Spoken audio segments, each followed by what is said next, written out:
Sobat Bintang, pernahkah kalian melihat hujan asam atau hujan yang menyebabkan pohon layu serta bangunan hancur dan berkarat?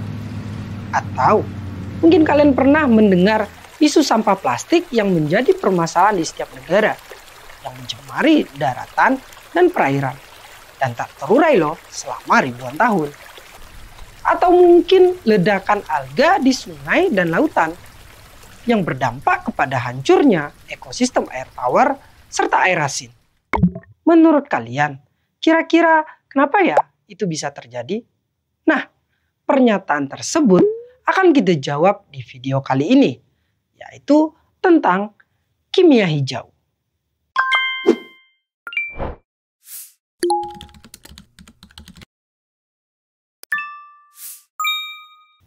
Assalamualaikum warahmatullahi wabarakatuh. Apa kabar Sobat Bintang semua? Bertemu lagi dengan Kak Ferry, Master Teacher Kimia Bintang Pelajar. Nah, kali ini Kak Ferry mau membahas loh tentang materi terbaru di pelajaran kimia yang sebelumnya belum ada dan sekarang muncul di kurikulum nasional terbaru, yaitu kurikulum Merdeka, yaitu mengenai kimia hijau.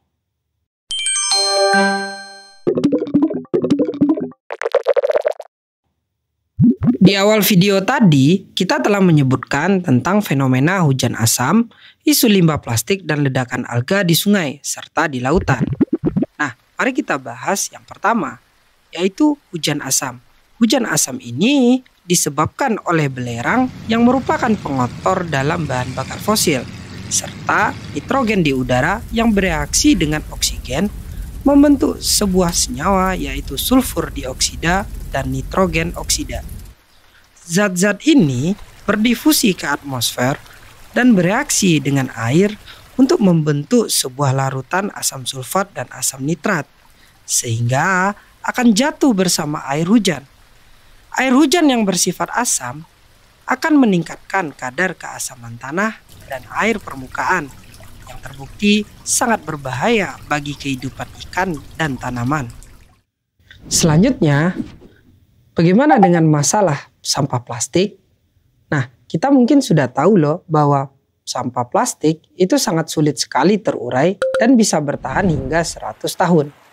Sampah plastik ini bisa menyebabkan banjir jika dibuang ke sungai. Sedangkan partikel-partikel mikronya akan terlarut dalam air yang menyebabkan pencemaran air dan rusaknya ekosistem pada sungai.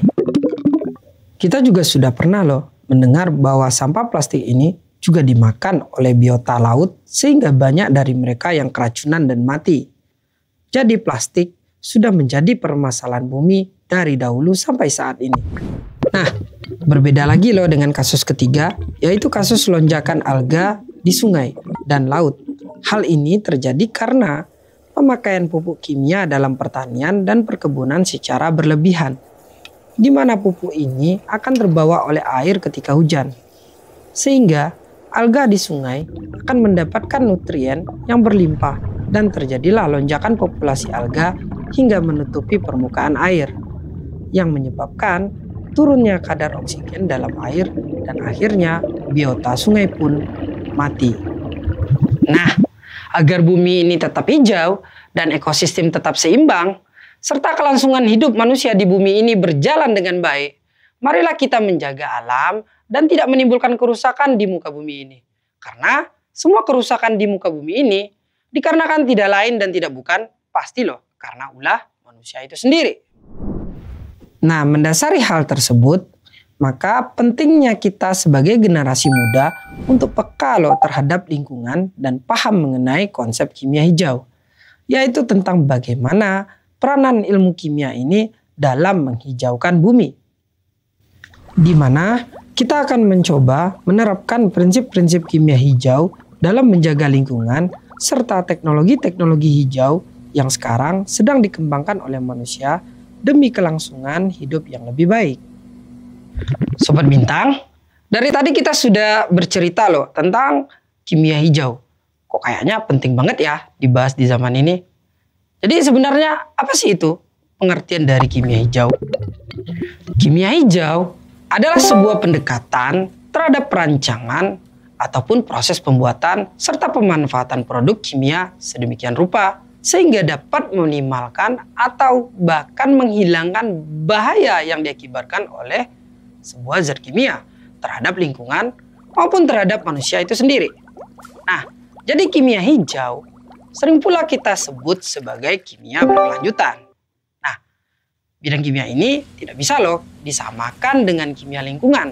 Sebab kimia hijau ini lebih berfokus kepada dampak lingkungan dari penggunaan bahan kimia itu sendiri, serta pengembangan praktik berkelanjutan yang lebih ramah lingkungan.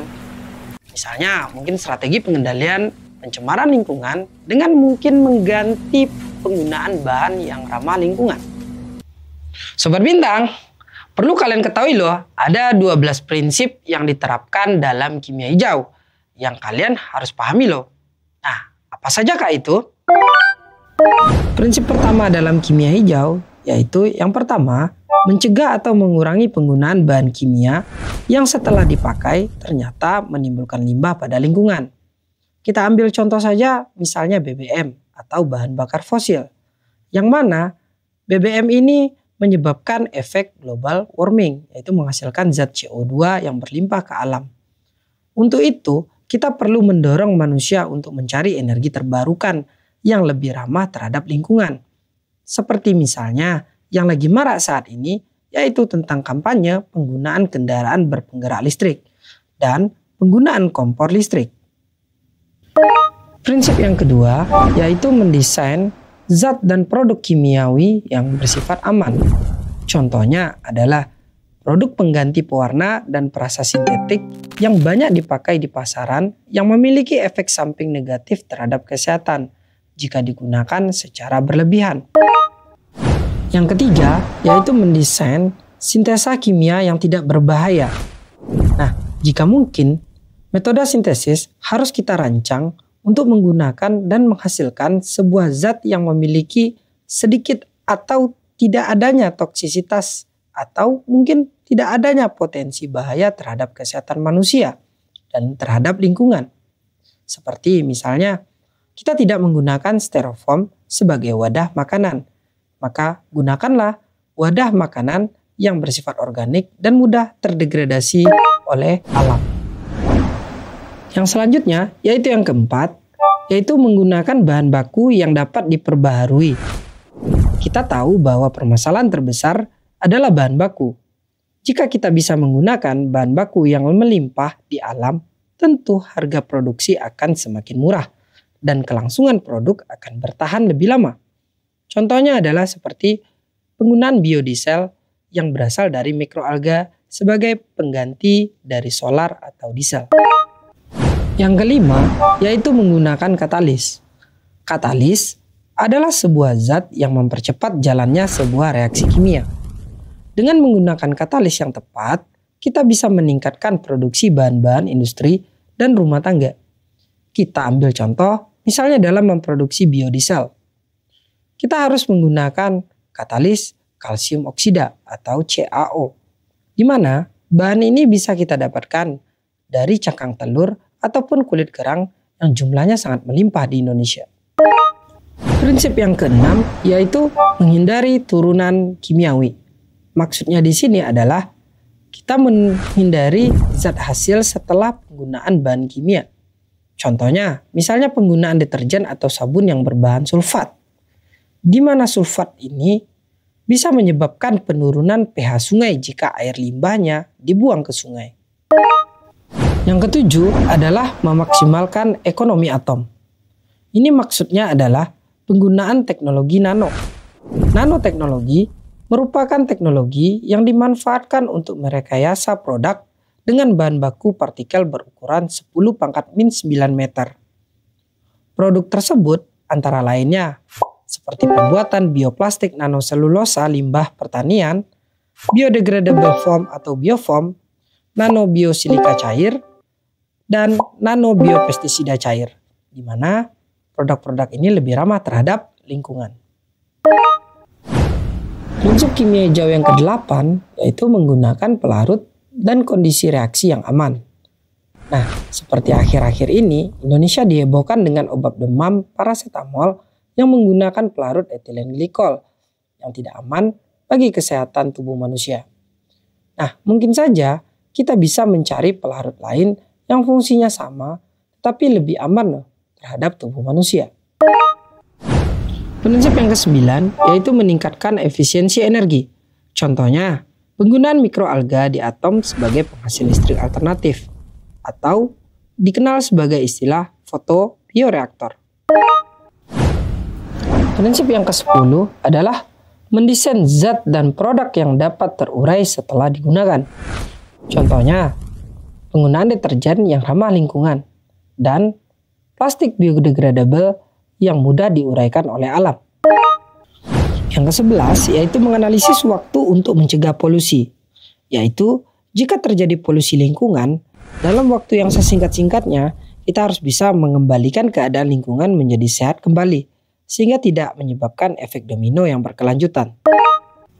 Yang terakhir, prinsip yang ke-12 yaitu meminimalkan potensi untuk terjadinya kecelakaan, yaitu meminimalisir dampak kecelakaan yang terjadi baik sewaktu senyawa kimia itu diproduksi ataupun saat senyawa kimia itu dipakai oleh manusia. Misalnya, kita harus hati-hati dalam penggunaan obat pembunuh serangga. Jangan sampai terminum ataupun terkena mata, karena dapat menimbulkan efek samping yang buruk bagi kesehatan tubuh manusia. Bagaimana sobat, sudah paham kan dengan prinsip-prinsip dalam kimia hijau? Nah, sobat semua sudah bisa loh sedikit banyak mengaplikasikan prinsip tersebut dalam kehidupan sehari-hari. Nah, ingatlah bahwa bumi ini adalah tempat kita tinggal. Kita harus menyayangi bumi ini dan gunakanlah produk yang aman terhadap lingkungan. Mudah-mudahan paham ya materi yang sudah Kak Ferry sampaikan. Nah, di video berikutnya kita akan membahas mengenai tentang bab struktur atom serta sistem periodik unsur. Jangan lupa disimak ya guys. Assalamualaikum warahmatullahi wabarakatuh.